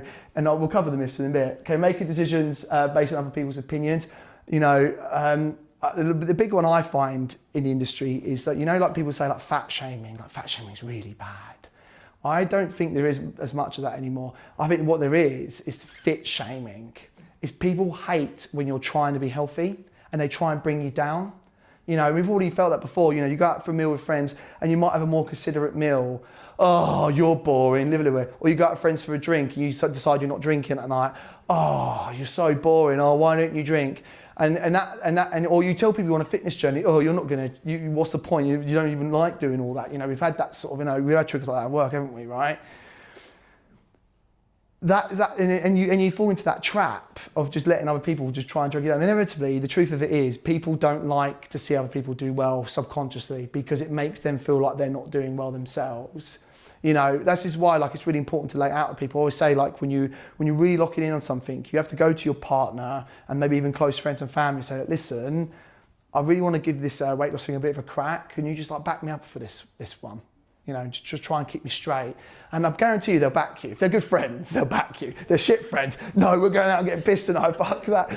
You know, but you've got to kind of really do that. And our partners is usually the classic one because it's hard when a partner's coming home with takeaways and going, I bought you cakes today, darling. That is testing you, innit? That's hard to do that. So you have to kind of, like I said, lay that out. And then, yeah, comparing yourself to others, which is absolutely bollocks. No one cares. Like, genuinely, our community, no one cares. Where your starting point is, all we care about is that you're trying to be better. And, you know, people will be like, oh, they're so fit, they're so this and that. But it doesn't matter. Everyone has different body types. You know, even things like to do with like the Ozempic thing, because there's a lot of like crappy PTs out there will say, they'll do these posts, right? Because they're absolutely shredded. They train 6 days a week. They eat chicken and broccoli. Right? They're losers in my eyes. I want cake. I'm going to eat it. As long as I'm in healthy shape and I feel fit, I can run around my kids, I'm happy, right? But these other people go, fat is a choice. Fat is a choice. You're just too lazy. You need to, you know, and that's absolute bollocks. There's so much science that proves that different people have different neuro and chemical responses around food. And what I mean by that is, your food noise in your brain is genetic, right? So what's been passed down to you and your ability to be hungry is more or less for others. There's someone here that might, like, you know, like people that are quite naturally skinny, right? They just don't have much food noise. Their body just doesn't produce that hormone that makes them want to eat all the time. You know, my brain produces it. I feel what I want to eat right now. You know, that's how my body works. So it's harder for me than that person. So when someone says it's a choice and all these things, well, no, people have it harder than others. And so the issue is you've got to then try and then apply more of the strategies and try and get more of that pieces together to get it right. Some people might apply 2 of the things I've given them today, and that's enough. Other people might have to apply 10 of the things I've given them today to get the same result, right? And it's unfair that it's harder for others, but that is sort of part of it, right? Right, cool. So the scales, right? This is a big one for me, right? It's really, really great to me. Like, this is the one that really annoys me the most, right? Is that people panic if the scales ain't doing what they think it should do, right? And I will say it's a female thing, all right? I will say it. And then there's a couple of blokes who do it to me as well, because again, it's to do with like culture. In the 80s and 90s, it was always about weight on the scales. It was always about this number here. It was like, if it's going down, then you lose, you're doing well, you're losing. But let's be honest, what's changed in that industry time? Well, how much weights are women doing in the 80s and 90s? It was all Jane Fonda and step aerobics in the 80s and 90s, weren't it? And so women weren't building muscle, right? But we know now that building muscle is really important for long-term health. We know it keeps you strong, fit, it makes you live a long life, it makes you more toned, it also gives you a higher basal metabolic rate, which means you can eat more food, so many benefits. So you're going to be countering some of that weight with building your muscle tone. You're all training quite intensely in this room, so you're going to get some counterweight. It's inevitable. So you've got to try and think about that. So let's talk about the things that make people go up and down. Okay, first one is water retention. All right, even like stress levels like cortisol and stuff can make you hold more water. So when if I weighed that water right now, and it would be like what, a pound, 2 pounds, maybe a pound of water, right? I don't know how ounces and pounds are. If I neck that and stand on the scales, what am I going to be? Yeah. And so you've got to really think that your body will hold water on different days. Muscle gain, really common, right? Especially if you're newer to training. Or like, for example, if any of you here have hit a PB in your inside lifts over the last couple of weeks, you have gained more muscle. Muscles don't get stronger without more fibre. It's impossible. The only way you actually lift more is because you broke it down in the previous session, it's bonded a bit more stronger and thicker, and then it's allowed you to lift more the next time. So you're heavier through muscle weight, okay? Digestive load, okay? You guys have this responsibility. If you eat too much bread and you get bloated, okay? That water and glucose from that makes your gut and inflammation, it can weigh you down. Weirdly, if you do really hard leg day, the next day you're slightly heavier because your body's produced synovial fluid and it actually gets swelling from the breakdown of tissue. So that swelling will make you hold weight. Hormone fluctuations, this is a big one, like menstrual cycles can really increase weight. There's other things that can also really affect it as well, like poor sleep, then your hormones drop, then your body then flushes, or you have really good sleep, you can hold water and then it makes you heavier. Carbs and water storage. So this is one that is really interesting. I only learned this about a year ago. So to every gram of carbohydrates you have, you match it in water. All right. Oh no, so no, ignore me. You have 2 grams of water. It's double. All right. Now you think about that. If you have 200, well, out of the calories there. So say you have 700 grams of carbs, you're holding 1400 grams of water in your system. Because water binds to the carbohydrates, it makes you store and hold water because it's glucose.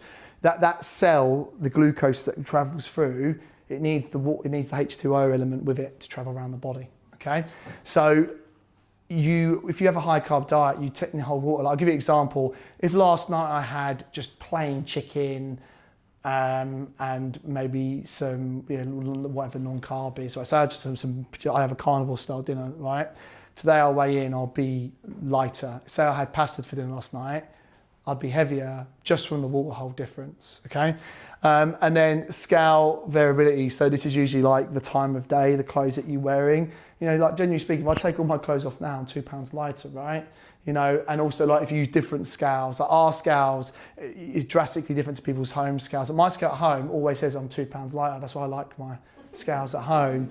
And because they all just have different, it depends on the surface, you know, time of day is massive as well. And I proved this point in the last shred, right? So the last shred I did, I didn't do very well on it to be honest with you, but last shred I did, I lost 6 kg in the 6-week period.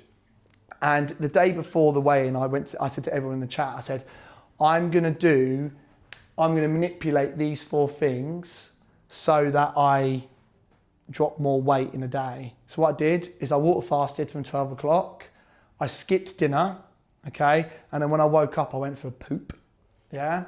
And I weighed on the scales, right? And then I did a cardio workout, which made me sweat, right? So I tried to drop some water weight through my sweat.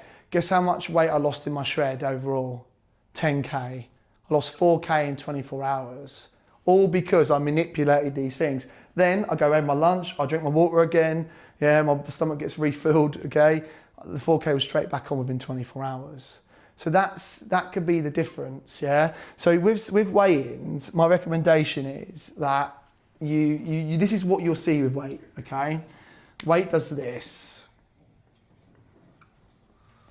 But if you're unlucky and you weigh in at the wrong points, right, you're gonna get demoralized, yeah? So there's 2 weigh-in methods. I call it the Matt method and the Mike method. So the Mike method is that I get you to weigh on a Friday morning once every 3 weeks. So during the shred, first one, 3 weeks in on a Friday morning, and then the one at the end. Because then you don't get all this, it's not working, I'm working so hard, I don't get it, all this stuff, right? Or you do the Matt method where he gets people to weigh in 3 to 4 times a week, and then you divide it by the average. So because what will happen is you'll have like all these random scores, but as long as the average is slightly less than the week before, you're coming down, okay? And there's still so many factors that can affect that. Inevitably, I'll go back to what I said, you're not aliens. If you are eating in a calorie deficit, you are losing body fat, and it might not be on weight, okay? If you're gaining muscle and having all these other counter things, it might not be coming down. So this is why we do the photos, front, side and back, and then we can see if your shape's changing. And this is also why we do measurements, because I guarantee you now, for me personally, I like being heavy because it gives me a higher basal. So I'd rather lose 6 inches around my waist and drop a jean size than I would be to lose a stone. I feel if I had to choose between the two, right? And I'm pretty sure everyone will probably be semi the same, yeah? And then the other thing I was gonna say, and it's just gone out of my brain, so annoying, it'll come back to me. The weight, I'll remember it in a minute. Okay, right, so let's go for just a quick fire myths. So don't eat after 7 p.m. as you'll store more fat in your sleep. Myth, not true. Science doesn't work. You burn an overall amount per day and it's pretty consistent from start to finish. Of course, you'll be burning maybe a little bit less calories in your sleep because you're moving less, but it's so insignificant. It's probably about 50 less calories in your sleep. That's all it is, okay? So you don't store anything. The body doesn't just stick, right? You know, people say to me, I want to turn my muscle into fat and fat into muscle. It doesn't. The cells don't work like that. You can only reduce one, grow one. They don't turn into each other. Fat stores no matter what. That's not true. If you're in a deficit and your body's under, it has to use all the energy of that fat. So as long as you're under, you will not store additional fat. Breakfast is most important meal of the day. That was made up in the 80s from cereal companies to try and sell cereals. It's been well documented. It's not the most important meal of the day, but it is important for your energy levels. So if you're getting to work at 11 and you're not being productive because you're fatigued from the lack of calories in your body, then you need breakfast, right? If you can crack on, do you need it, all right? Eat small and regular to boost metabolism. So I've had PT say this before. They go, right, and again, like with like people online, if you say something with enough passion and it makes some sort of sense, or you say an analogy, it can come across real. And I had a guy that used to do it in the gym I used to work in. He used to go, your metabolism is like a furnace, okay? So you need to put small regular logs on to keep that fire burning at full speed. And if it starts to drop, put another log on it. If you put too many logs on, that fire can't raise up properly. And too little, the fire's not burning enough. And your metabolism will slow down. Doesn't work like that. Your body is working and functioning the same rate, the same speed at all moments of time during the day. That's not true. But the only thing that is true is that obviously the more food you eat, the more calories your body will burn, but it's not significant. We said, remember, you burn 300 calories digesting food. That's it. That's all you need to know. But that doesn't really matter because we're going off a basal. So yeah, people will say those things and then they'll punt it. You know, I always remember this other guy, right? And I have to say his name. His name's Michael Gelbert, right? And he's still PT now. He does. He's a movement specialist. He calls himself that, but really just teaches one-to-one yoga and charges £80 an hour for it. And I can't believe people go with him because it's just yoga one-to-one. But I always remember once when I was gym manager, I had this little office and I had a rule that no one could come and eat in my office because there's a period of time when all the staff would come in. I had like 10 PTs under me and they would come and eat and leave all their rubbish in my office, and I used to get really pissed off. So I banned eating. I had to go to the main canteen thing. Anyway, one day I come in on a Monday and in my office was this curdled strawberry milkshake. Like, it was a big one and it had completely curdled where it had been left for days. It was just like, you know, like where it's gone all rank, right? And it was warm in my office. And I know who it was because that Gelbert used to always walk around with a strawberry shake. And I went up to him and went, why the hell have you bloody have you had your lunch in my office? He went, oh, no. I had to put in your office because when you drink things at room temperature, your body absorbs more nutrients.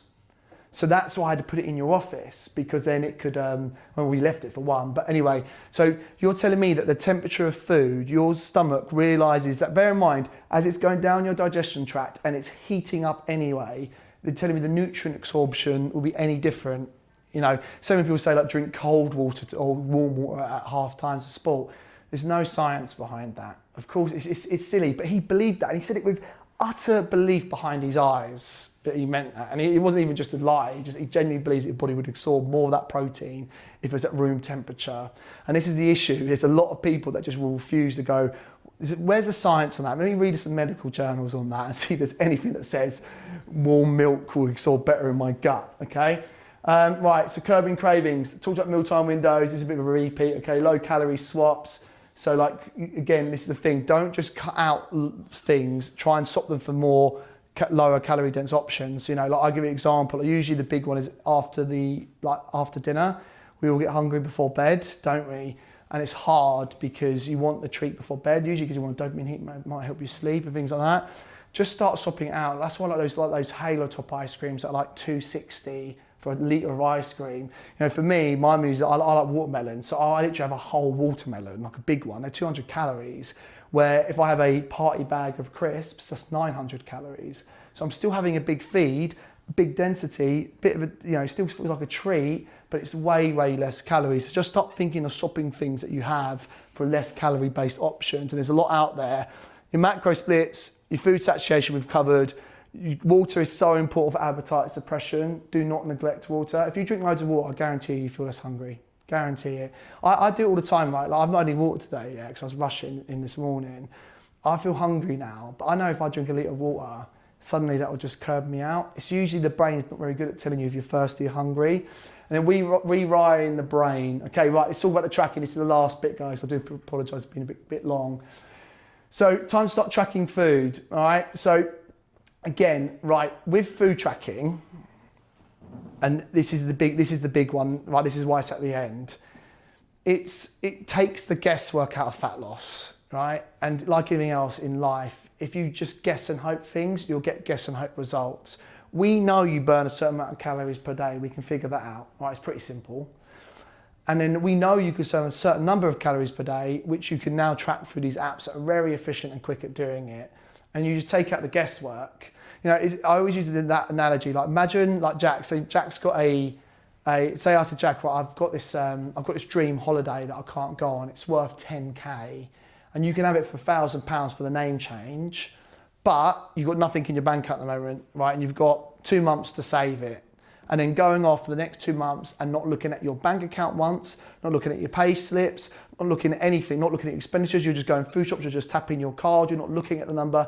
And then you're just gonna hope you save a K, yeah, to go on that dream holiday. You wouldn't do it. You would go, right, how much do I earn? How much do I spend? What things do I need to make cutbacks on? You'd break it all down and you'd watch your trends to make sure that you hit that number. Treat that same method to this and you won't fail, yeah? Or you can ignore my advice and you can go, I'll just cut takeaways, and again, it will just lead you down the same path as you know, just with yo-yoing, right? So save, how to make tracking easy, right?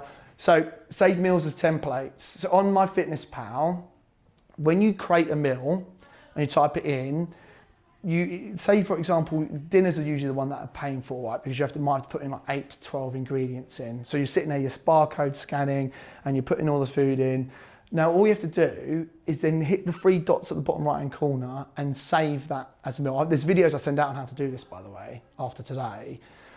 And you save it as dinner 1 spaghetti bolognese, right? And then tomorrow you have your next dinner and say it's, I don't know, shepherd's pie. Put it all in. Dinner 2 shepherd's pie, right? Eventually, within about a week or two, especially with your lunch and snacks and breakfast, you've probably eaten most of the things you would normally eat in your diet. So literally, when I go on MyFitnessPal now, I literally go, right, breakfast, and I go into my meals and I go, I had breakfast 4, which is like eggs on toast, and then I get to lunch and I had say mixed salad, dinner number 3, lunch, and anyway, and I just put it in. And so no more than about, I'd say per day I spend is about 5 minutes of tracking overall time. So that's the trade-off, right? If I went on your phones right now and I looked at your minutes per app, could I take 5 minutes off of your 16 hours of Instagram for the week?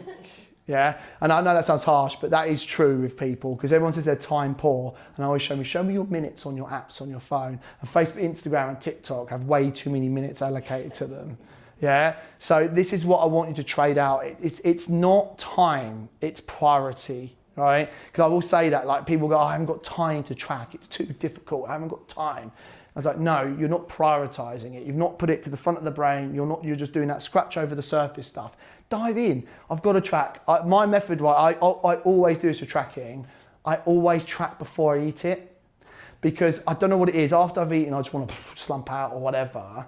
I'll always put it in before, because you know what it's like, otherwise you'll throw the wrapper away and then you can't barcode scan it, or you're in a rush. Just scan before you eat. It's a really good tool. Yeah, and also if you accidentally got something that's like 500 calories more, you maybe can cut the portion down a little bit before you eat it. But if you track it afterwards and you've realised you've had a 2,000 calorie dinner, well, it's in your belly now, so there's not much getting out of it.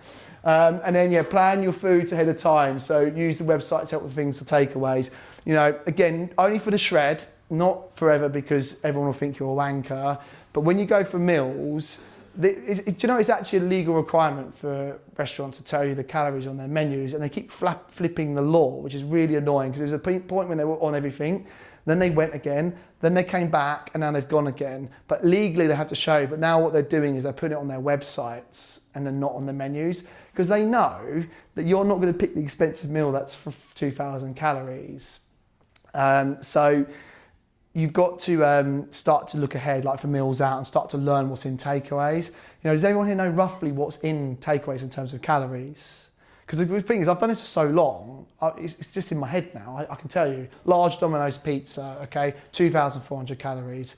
A fish and chips, 1,800 calories.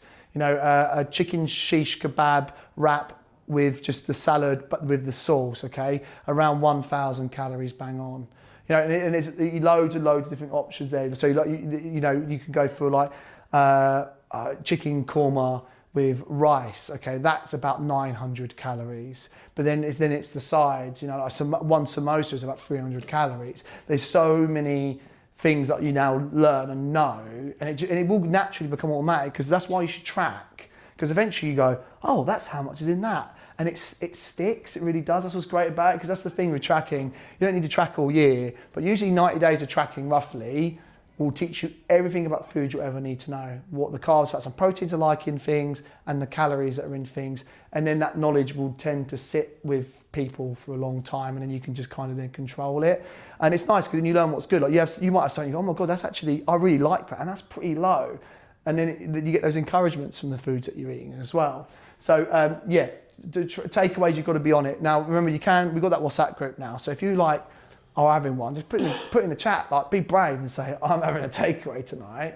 You know, and I'll give you an example. Like, would you be too disheartened if you had a large Domino's is 2,004, right?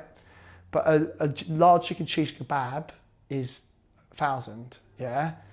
Would you rather, you're still getting a takeaway, but you're losing 1,400 calories. That's still, do you know what I mean? It's still a takeaway, right? So if you know those little tricks and tips, you can still get those little fixes. You know, it's even like things like Chinese and stuff. Chinese, oh my God, so high calorie because of the sugar content in the food.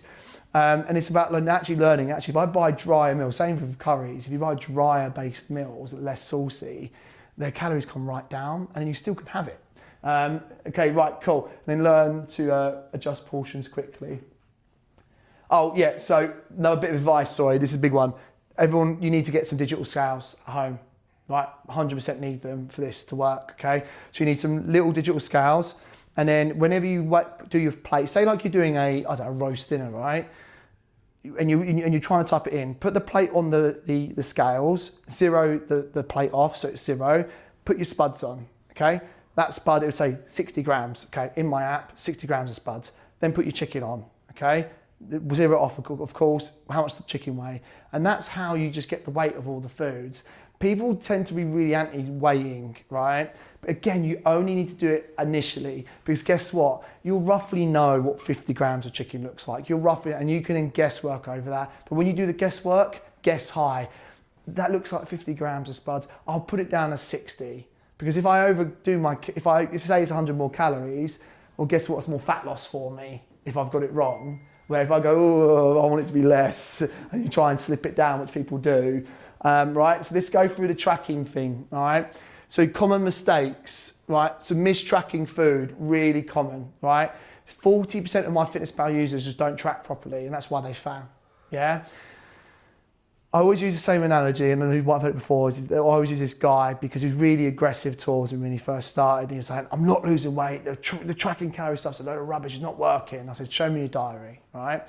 And what he was doing is he was having breakfast every day and he was having 30 grams of fruit and fibre, right? Now 30 grams of fruit and fibre is like that, it's a small handful. I went, is that all you have for breakfast, just a small handful? He went, no, I have a full bowl.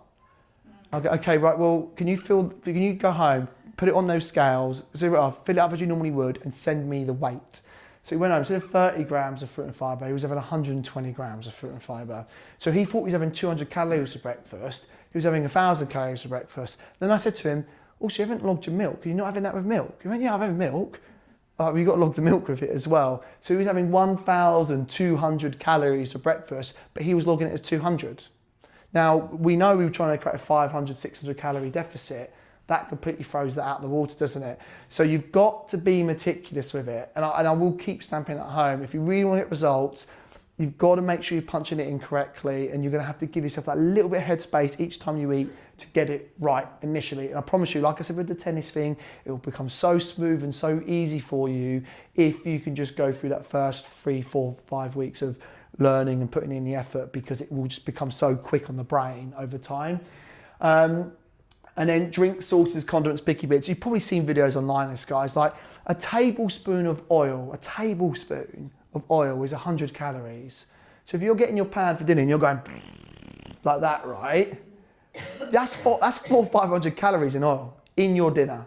And it will stick to the food, bind to the food, and then you're eating it. You might be sharing it, whatever, but it's 200, but people won't log that.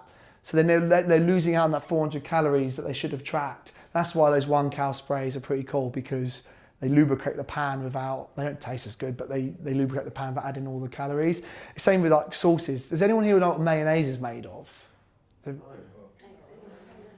Eggs and oil. Do you know what the percentage ratio is? Yeah, so it's 80% oil, 20% egg whites, basically blended together with salt, right? And vinegar, right? So it's oil, it's basically oil with a little bit of eggs, right? So that is so calorie dense. So if you like have a tablespoon of that, it's 100 calories, right? So you've got to think about that and go, well, that's why the lighter ones are stuff's better. They don't taste as good, I know. Or you just got to know. But what people do is they add their sauce and they won't weigh it. So they'll just go over their salad and they'll put it down as 30 grams and it's 90 grams. You've got to be honest with it. You've got to just embrace the sauces and for what they are. And then eventually you just, because you're tracking, you'll learn just to get enough sauce to make it nice, but not enough to put you over on your calories for that day, yeah? Not tracking fully, okay, that's the one I made earlier. Like the classic one is like, you know, there's a woman here downstairs and she's like, I won't say her name actually, but she's always like, I've been tracking and it's not working, it's bullshit, and my tablets was broken, and I always just go, show me your diary, and it's like, Wednesday was missing last week, Tuesday and Thursday was missing the week before, and it's just like that. It's not that it's not working. You're just not knowing what you're doing, and you're missing days. Because I guarantee you, the days you've missed, probably what's happened those days. You've probably been a bit naughty, right? But that's why you've got to do it. You've got to track the naughty days. I know so many people that won't track their benders. You know, like I'll give you an example. Like I remember, and you don't know how damaging it is, because I'll give you an example. I love to use this one. A few years ago, I went away with my dad to an FA Cup game. It was Chelsea Spurs. Chelsea won, by the way. My dad said we'd do a brunch. This is a good 10 years ago now, and this is when I was tracking even back then. And I was like, right, I'm going to track the whole day and just see what a day out is on calories. So I woke up in the morning, had a fry up, had a couple of beers with my brother on the train on the way in.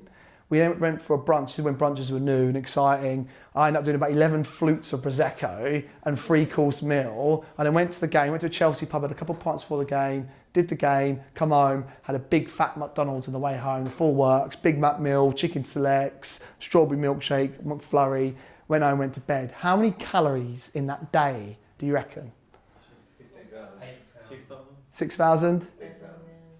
12,000 calories. Yeah, 12,000, right? That's easily done. I could break it all down for you. Think about you do 6 beers, you do Prosecco fruits, and they're all 200, 300 pops. They add up. The McDonald's was about 7,000 calories on its own. All that stuff, and then that's where it hits. Okay, so again, it's to aim at you a little bit and say like you've got to do your blowouts and put it in. You know, I always think a good way is to put it in before. Say like you've got a wedding coming up, like, and you're going to be a guest, and you know you want to have a high calorie day. Well, there's easy ways to do that. Actually, I'm going to cover that in the next slide. But just make smart choices. Put in what you want to have for that day. I'm going to drink 8 units of this and 8 units of that, and just see what it comes to. Because I guarantee if you can just stay in that limit, but then not do the overindulgent 2,000 more calories that you normally would have done, because you would have just switched off to it and gone, today's calories don't count. But they do, they always do. You know, the other one with the shred, I have to say this, right, is those that are starting Monday, right, do not think I'm having my last big meal this weekend and think that it's going to count. It's not going to count, because it will. Because what happened is your first weigh-in the Monday after won't be down.